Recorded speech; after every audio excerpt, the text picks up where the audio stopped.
자, 우리가 지난 시간에 이제 십자가와 부활, 그리고 예수님의 지옥 강화, 이런 이야기들을 했고, 이제 오늘은 사도신경에서 그리스도의 승천, 하나님 우편 앉으심 이 부분을 우리가 할게요. 우리가 사도신경으로는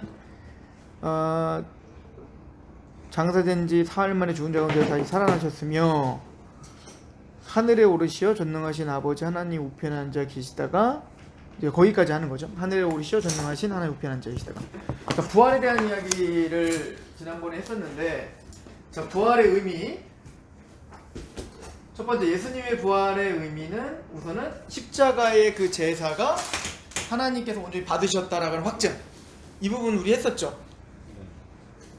안 했나? 대제사장이 지성소 들어갔다가 안 죽고 살아나오는. 그래서 부활의 첫 번째 의미는 우리의 속죄, 예수님의 십자가의 속죄 제사가 온전히 받으신. 그래서 로마서 4장에 보면 그가 우리 죄 때문에 내어줌이 되고 또 우리를 의롭게 하시기 위하여 부활하셨다, 다시 살아나셨다, 이렇게 표현하거든요. 그러니까 두 번째는 예수님의 부활로 우리가 의인됐다라고 하는 확증이다 라고 하는 거예요. 자, 또 하나는 뭐냐면, 세 번째는 바로 예수님을 고린도전서 15장에 보면 예수님의 부활을 첫 열매가 되셨다 이렇게 표현해요.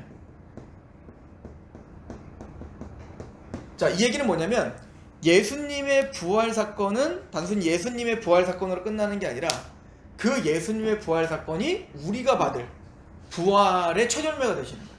그러니까 예수님이 부활하신 것을 말미암아 우리도 이제 죽은 이후에 예수님이 재림하실 때 우리가 부활의 몸을 덧입게 될 것이다 에 대한 확증이 바로 예수님의 부활이라는 얘기예요. 그래서 첫 열매는 예를 들어서 그 첫 열매가 나면 그 첫 열매의 수확을 가진 걸 함께 감사하는 제사를 드리고, 그리고 난 다음에 대대적인 수확이 있는 거죠. 그러니까 첫 열매는 뭐냐면 대대적인 수확의 예표예요.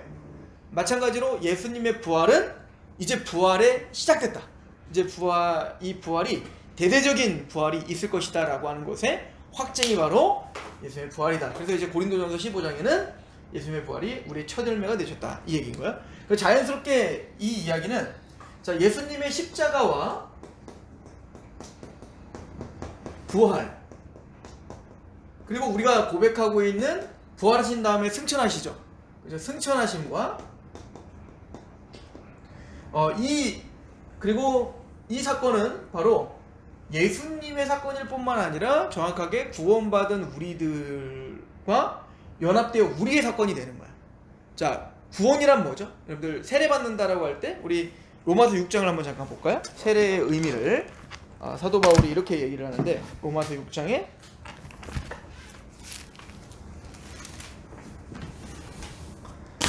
로마서 6장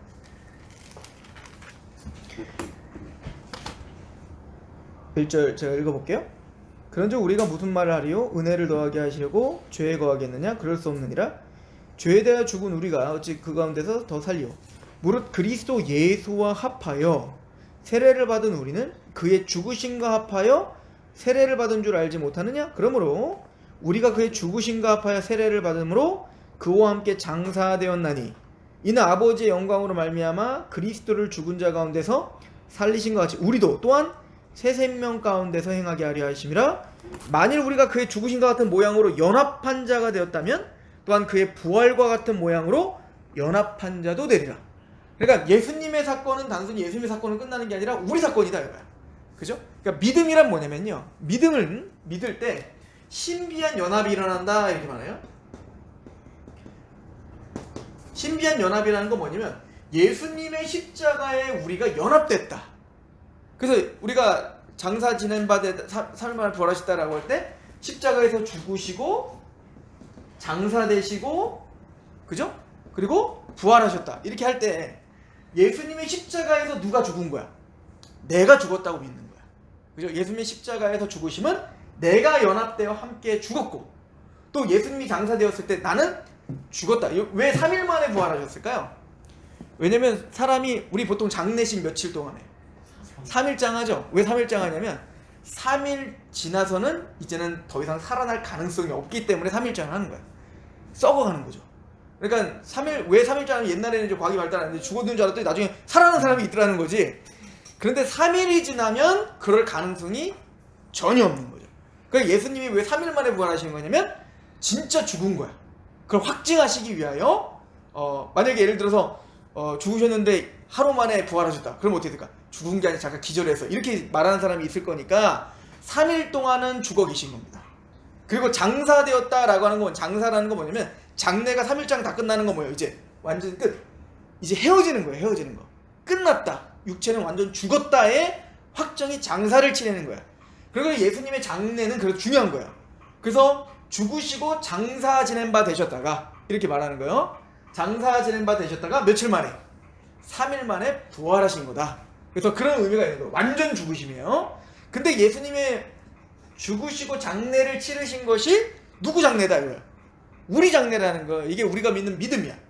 그러니까 우리가 죄 가운데 내 죄가 어디서 십자가에서 죽고 장례를 치른 거야. 끝장났다는 거죠. 그죠? 이제 더 이상 죄로 인하여 죽어야 되는 우리를 대신하여 예수님이 죽으셨기 때문에 더 이상은 그 죄의 심판인 죽음이 우리에게 올 수 없게 돼버린 거예요. 이미 예수님이 그 장례를 다 치르셨기 때문에. 그죠? 그래서 예수님 십자가에 죽으신 거에 우리 연합되었을 뿐만 아니라 예수님의 부활에도 연합되어 우리가 새로운 사람이 됐다 이거예요. 하나님을 향한 산자가 되었다. 근데 이걸로 끝나는 게 아니야. 예수님의 승천도 구속사적으로 대단히 중요한 의미가 있다. 자, 우리 에베소서로 한번 가봅시다.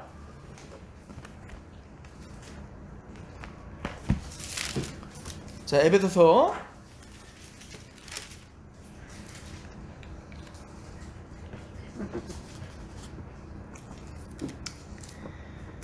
자, 1장을 한번 보세요.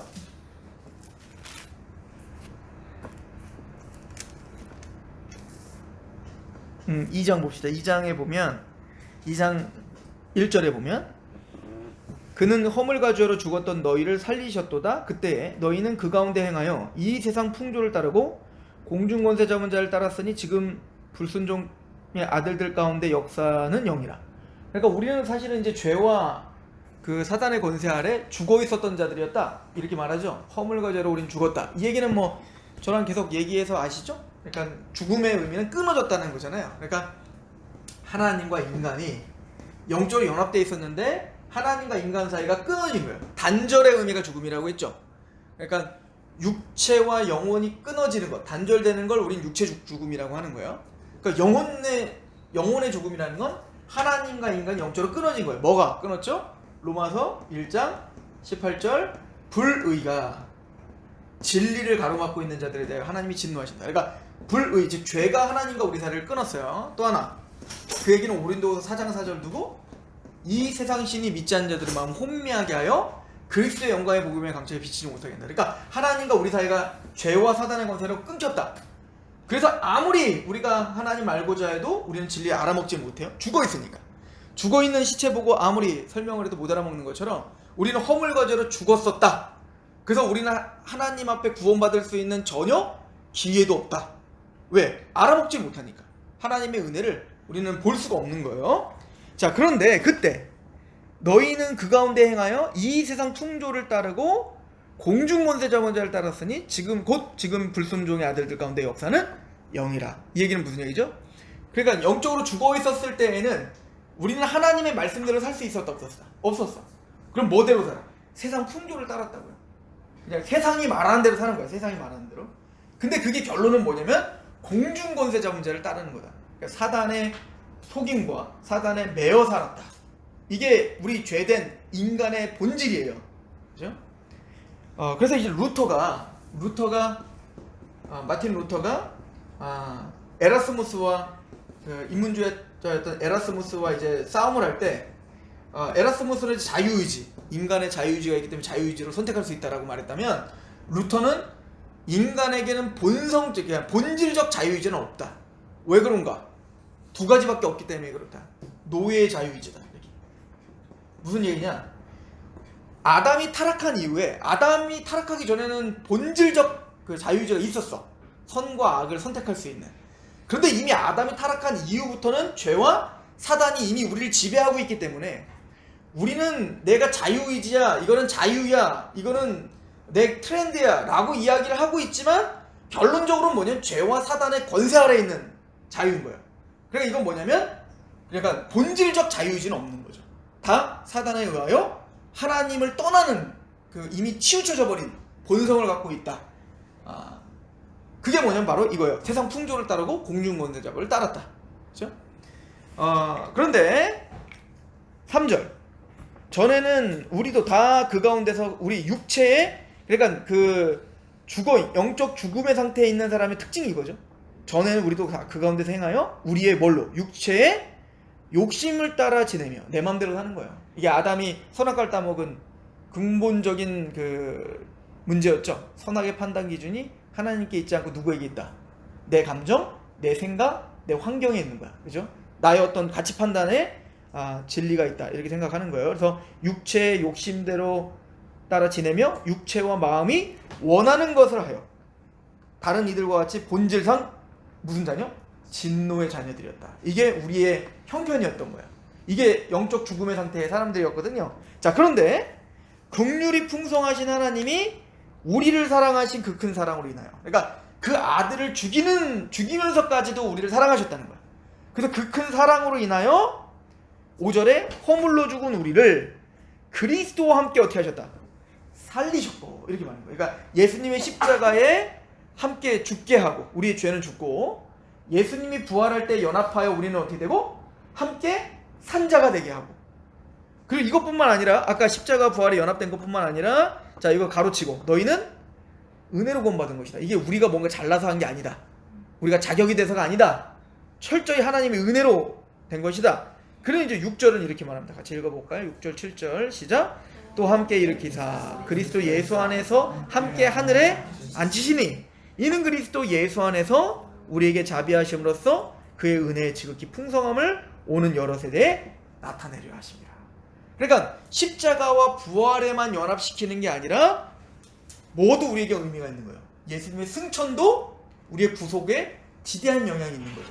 그러니까 예수님의 십자가는 우리의 죄를 없애시는 것이며 예수님의 부활은 우리를 의롭다 하시는 것이며 예수님의 승천은 우리가 하늘 보좌에 함께 하시는, 그죠? 우리의 신분을 높여주시고 영화롭게 하시기 위한, 그죠? 도구인 거예요. 그러니까 예수님과 함께 십자가에서 죽은 것처럼 예수님과 함께 부활의 몸을 덧입고 하나님을 향해 산자가 된 것처럼 예수님이 승천하여 하나님의 우편에 앉으신 것은 우리가 어디에 앉는 자가 되는 거야? 영화로운 보좌에 앉는 자가 된 게 한 거. 이게 바로 승천의 의미가 있다 라고 하는 거예요. 그래서 승천의 의미는 우리의 구속사적으로 대단히 중요한 의미다 라고 하는 거예요. 그리고 뭐라고 하죠? 하나님의 우편에 앉아 계시다 이렇게 말해요. 자, 예수님께서 우편에 앉아 계시면 뭐 하시는 걸까요? 이게 다음 주 주일 설교인데 제사장이에요. 제사장 노릇을 하시는 거예요. 그러니까 예수님은 십자가에서 모든 구속사역을 끝낸 게 아니라 십자가에서 죄를 사하실 뿐만 아니라 하나님의 우편에서 우리를 위해서 뭐 하시는 걸까요? 간구하시는 거예요.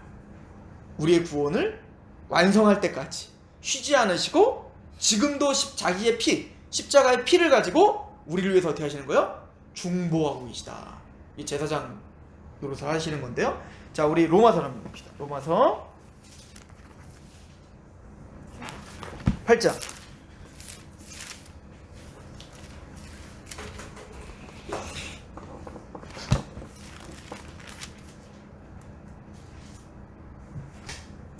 자, 로마서 8장의 26절에 보면 우리의 구원을 위하여 성령 하나님이 어떻게 하신다? 이거 우리 자주 봤었는데 8장 26절에 보면 제가 한번 쭉 읽어볼게요. 이와 같이 성령도 우리의 연약함을 도우시나니 우리는 마땅히 기도할 바를 알지 못하나 오직 성령이 말할 수 없는 탄식으로 우리를 위하여 친히 간구하신다. 자, 성령님이 여러분들이 구원 받을 때 성령님은 우리 안에서 뭐 하시느냐면 지금도 탄식하며 여러분들을 위해 기도하고 있다는 거예요. 근데 우리는 빌 바를 알아요, 몰라요?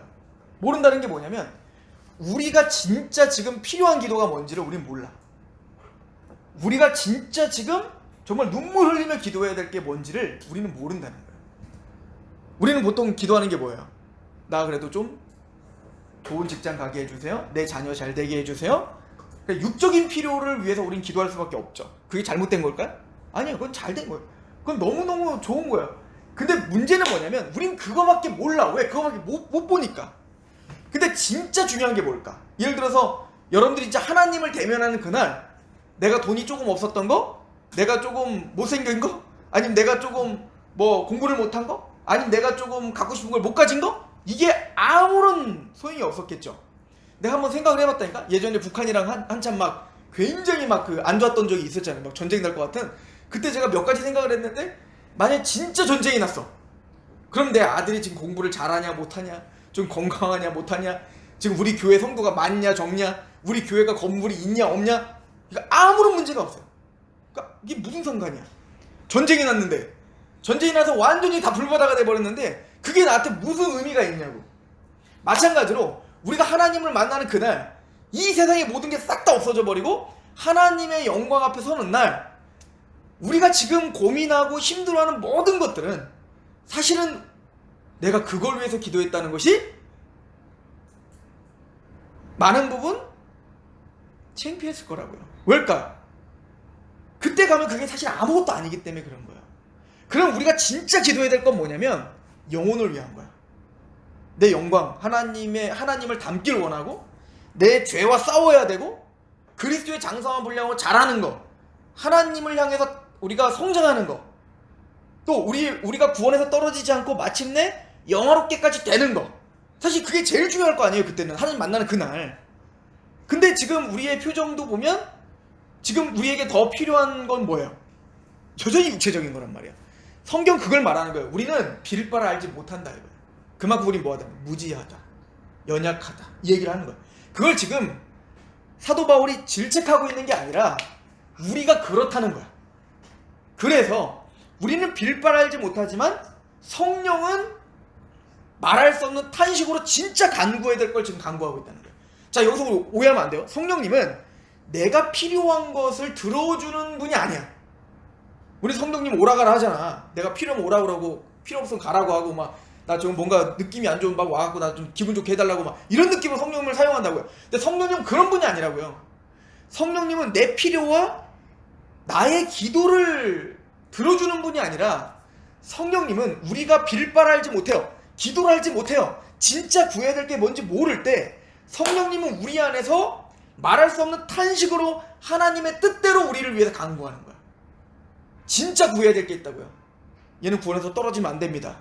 얘는 영화롭게 돼야 됩니다. 더 겸손하게 그리스도를 닮아가야 됩니다. 하나님 앞에 설 수 있는 준비가 돼야 됩니다. 라고 하는 기도를 성령님이 지금도 하고 계시다. 그래서 이렇게 이어지죠. 보세요. 27절. 마음을 살피시는 이가 성령의 생각을 아시나니 이는 성령이 누구 뜻대로? 하나님의 뜻대로 성도를 위하여 간구하는 거예요. 그러니까 우리의 뜻대로 하나님께 우리의 기도를 이렇게 갖다 바치는 분이 성령님이 아니라, 성령님은 빌 바를 알지 못하는 우리를 위하여 아버지의 뜻이 우리에게 이루어질 수 있도록 오늘도 탄식하며 기도하시는 분이에요. 그럼 성령님이 우리를 위해서 기도하시는데 가장 중요하게 여기는 게 뭐냐면 구원의 완성입니다. 그죠? 그래서 뭐라고 하냐면 보세요.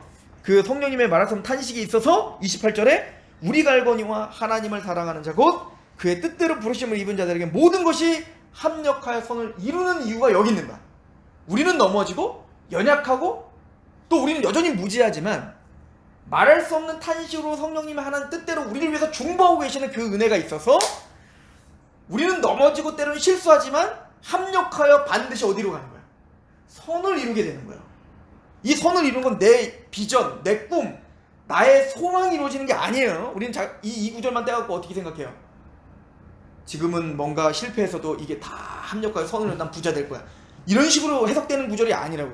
거기서 말하는 선은 분명합니다. 그 다음 구절에 나와. 그 선이 뭔지를 한번 봅시다. 29절 같이 읽어봅시다. 시작. 하나님 미리 아신 자들을 또한 그 아들의 형상을 본받게 하기 위하여 미리 정하셨으니 이는 그로 많은 형제 중에서 맏아들이 되게 하려 하심이니라. 또 미리 정하신 그들을 또한 부르시고 부르신 그들을 또한 의롭다 하시고 의롭다 하신 그들을 또한 어떻게 하는 거? 영화롭게까지 하셨다. 그러니까 그 선은 뭐냐면 그 아들의 형상을 본받게 하는 거야. 부자 되게 하는 게 아니라 우리가 그리스도를 닮게 하는 거. 그래서 마침내는 영화롭게까지 되게 하는 거. 이게 선이에요.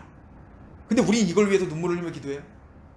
주님, 내가 오늘도 죄를 범했습니다. 주님을 닮기를 원합니다. 라고 우리가 통곡하며 우려야 되는데 우리 사실은 그런 거에 눈물이 안 나. 왜? 감이 없으니까. 그러니까 말할 수 없는 탄식으로 성령님이 우리의 구원의 완성을 위해서 기도하시는 것이 있기 때문에 여러분들이 실패하지 않는 이유인 거예요. 구원에서 떨어지지 않는 이유가 여기 있는 거야. 여러분들이 앞으로 잘 믿음을 잘 지킬 것이 아니라 성령님이 여러분들을 보증하기 때문에, 성령님이 지금도 말할 수 없는 탄식으로 우리를 위해서 간구하기 때문에. 그리고 성부 하나님은 어떻게 한대요? 31절 그런즉 이 일에 대하여 우리가 무슨 말하리요? 만약 하나님이 우리를 위하시면 누가 우리를 대적하리요? 자기 아들을 아끼지 아니하시고 우리 모든 사람을 위하여 내주시니가 어찌 그 아들과 함께 모든 것을 우리에게 주시지 않겠는가? 한번 상상을 해봐. 승현이를 살리기 위해서 내가 우리 하준이를 죽이면서 승현이를 살렸다고 해봅시다. 만약에 그랬다고 해봅시다. 근데 승현이를 내 아들의 목숨을 대신해서 승현이를 살렸어. 그런데 그런 피값으로 승현이를 살렸는데 승현이가 더 훌륭하게 살기를 바라지 않을까? 그걸 위해서 정말 내 아들을 대신해서 살고 있는 승현이에게 내가 어쨌든 내 아들에게 하는 만큼 승현이를 위해서 최선을 다해서 도우려고 하지 않을까? 내 아들이 희생돼서 산 목숨인데? 하물며 거룩하신 자기 아들을 죽이면서까지 우리를 건져주셨다면 우리를 건져주시는 거 끝나지 않고 우리를 영화롭게까지 하는데 그리스도를 닮는 데까지 하나님께서 마땅히 우리를 배려하지 않겠는가? 뭘 더 주지 않겠는가? 아들도 아끼지 않고 우리에게 주셨다면 돈 주시는 거, 뭐 건강 주시는 이게 뭐가 문제가 되겠냐고요. 그러니까 하나님은 자기 아들을 죽이면서까지 우리를 살리기 위해 하나님의 사랑이 너희를 중간에 포기하겠는가? 그렇지 않다. 끝까지 너희를 살리고야만 한다. 끝까지 너에게 영화롭게까지 하고야만 한다. 그러니까 성령 하나님은 우리를 위해서 말할 수 없는 탄식으로 기도하고 성부 하나님 자기 아들을 죽이면서까지 내가 너를 반드시 영광스러운 자리까지 가게 할 거야 라고 확정하신다고요. 그리고 예수님은 뭐 하세요? 자 32절 33절 누가 능히 하나님께서 택하신 자들을 고발하리요? 의롭다 하신 이는 하나님이시니 누가 정죄하리요? 죽으실 뿐 아니라 다시 살아나신 이는 그리스도 예수시니 그는 하나님 우편에 계신 자여 우리를 위하여 어떻게 하신 자다? 간구하신. 게다가 성자 예수님은 어떻게 했어요? 우리를 살리기 위해서 죄인된 우리를 대신하여 십자가에 죽으시고 부활하시고 지금도 하나님 우편에서 자기의 그 십자가의 피를 가지시고 우리를 위해서 변호하신다 이런 뜻이거든요. 간구하신다. 그러니까 하나님 우편에 계신다는 건 무슨 얘기예요? 예수님이 우리를 위해서 간구하고 계시다는 거예요. 그죠? 성부 하나님이 자기 아들을 죽이면서까지 우리를 사랑하셨어요. 성령 하나님이 말할 수 없는 탄식으로 지금도 여러분들의 구원의 완성을 위하여 울고 계십니다. 성자 예수님이 십자가에 죽으시고 부활하고 승천하셔서 하나님 우편에 지금 쉬고 계시는 게 아니라 지금도 우리를 위해서 변호하시고 지금도 우리를 위해서 간구하신다. 그럼 어떻게 될까요? 35절 누가 우리를 그리스도의 사랑에서 끊으리요? 환난이나 곤고나 박해나 기근이나 적신이나 위험이나 칼이랴? 기록된 바 우리가 종일 주를 위하여 죽임을 당하게 되며 도살당할 양같이 여김을 받았나이다 함과 같으니라. 그러나 이 모든 일에 우리를 사랑하시는 이로 말미암아 우리가 넉넉히 이기느니라. 내가 확신하며 사망이나 생명이나 천사들이나 권세자들이나 현재일이나 장래일이나 능력이나 높음이나 기품이나 다른 어떤 피조물이라도 우리를 우리 주 그리스도 예수 안에 있는 하나님의 사랑에서 끊을 수 없다. 예수님이 하나님 우편에 계신다는 얘기는 이 확증이에요. 성령 하나님이 우리를 위해서 탄식하시며 성부 하나님이 자기 아들을 죽이면서까지 우리를 사랑하시며 성자 예수님이 우리를 위해서 십자가에 죽으시고 부활하고 승천하시어 지금도 하나님 우편에서 간구하신다. 누가 우리를 그 사랑에서 끊을 수 있겠는가? 구원의 확증이며 하나님의 사랑의 확증이 예수님이 하나님 우편에서 우리를 위해서 간구하시는 거예요. 그럼 간구하실 때 뭐 하시죠? 우리 요한 1서를 한번 가봅시다. 요한 1서 2장 보세요. 요한 1서 뭐 1장부터 보시면 뭐 다 이어진 거니까 자 1장 8절 보세요. 자 구원받은 사람에 대한 이야기예요. 지금 1장 8절에 만일 우리가 죄가 없다고 말하면 스스로 속이고 또한 진리가 우리 속에 있지 아니할 것이다. 그러니까 구원받은 우리들도 죄에 저앉아요. 수두룩하기 쉽죠. 그죠? 만일 우리 죄를 자백하면 그는 밉보시고 의로우사 우리 죄를 사하시며 우리를 모든 불의에서 깨끗하게. 그러니까 구원받은 하나님의 백성들이 죄를 짓지만 하나님 앞에 또 어떻게 하면 자백하고 회개하면 하나님은 당연히 용서하시죠. 만일 우리가 범죄하지 아니했다 하면 하나님을 거짓말하는 이로 만드는 것이니 또한 그의 말씀이 우리 속에 있지 아니하다. 그러니까 구원받은 사람들은 끊임없이 죄에 민감할 수밖에 없어요. 그죠? 자, 그러면 왜 구원받은 이후에도 우리가 죄를 지으면 그 죄가 용서받을 수 있는 걸까? 그 이유는 뭘까? 2장 1절이 답이에요. 같이 읽어봅시다. 시작. 나의 자녀들아, 내가 이것을 너희에게 쓰면 너희로 죄를 범하지 않게 하려 함이라. 만일 누가 죄를 범하여도 아버지 앞에서 우리에게 대언자가 있으니 곧 의로우신 예수 그리스도시니라. 내가 지금 말하는 건 그러므로 너희는 죄 막 져도 된다? 이 얘기하는 게 아니에요. 죄를 짓지 말으라는 것이다. 죄는 하나님 미워하는 거니까. 그러나 알 것은 우리가 또 넘어지고 죄를 지을지라도 만일 누가 죄를 범하여도 아버지 앞에서 우리에게는 뭐가 있다? 대언자가 있으니 곧 의로우신 예수 그리스도. 하나님 우편에 여기는 앞이라고 말했지만 대언자. 이 대언자 혹시 좋은 성경 보면 밑에 풋노트로 뭐라 써있죠? 대언자가 있다. 밑에 혹시 뭐 좋은 성경을 안 보고 있구나. 보혜사 이렇게 써있을 거야. 밑에 보면 풋노트에. 이게 뭐냐면 파라클레토스라는 단어예요. 파라클레토스. 클레토스는 사실은 이제 뭐 변호사, 조력자, 변호인 이런 뜻이고, 파라는 옆에서 이런 뜻, 옆에서. 그래서 옆에서 조력하시는 분, 옆에서 돕는 분. 우리에겐 보혜사가 두 명 있다는 거잖아요. 성령님과 예수님. 성령님은 우리를 어떻게 옆에서 조력해요? 말해서 탄식으로 울기 위해서 끊임없이 중보하잖아요. 그리고 하나님 우편에서, 요한일서는 하나님 앞에서, 우리는 하나님 앞에 빌바랄지 모르죠. 우리는 하나님 앞에 죄를 짓고 감히 하나님께 나갈 수가 없죠. 우리 변호사를 왜 써? 우리는 말할 수 있는 실력이 없잖아. 그죠? 그래서 우리를 돕는 분이 있다는 거예요.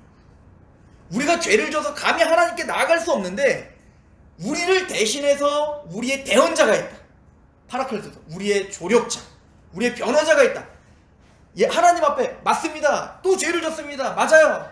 그런데 내 십자가로 이미 과거와 현재와 미래의 모든 죄를 이미 다 끝장냈습니다. 라고 지금도 하나님의 앞에서, 하나님 우편에서 우리를 위해서 조력하시는 분, 변호해 주시는 분, 우리를 위해서 대언해 주시는 분이 계시니 그분이 누구라는 거예요? 예수 그리스도다.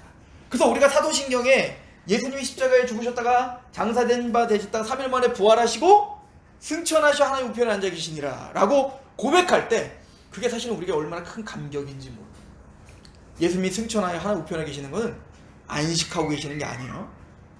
예수님은 지금도 우리의 구원의 완성을 위하여 일하고 계시다. 대제사장의 역할을 지금도 하고 계시다 라고 하는 고백이 하나님 우편에 앉아 계시니라 라고 하는 거예요. 물론 예수님 만왕의 왕이요 만주의 주가 되셔서 왕으로서 앉아 계신다는 의미도 있습니다.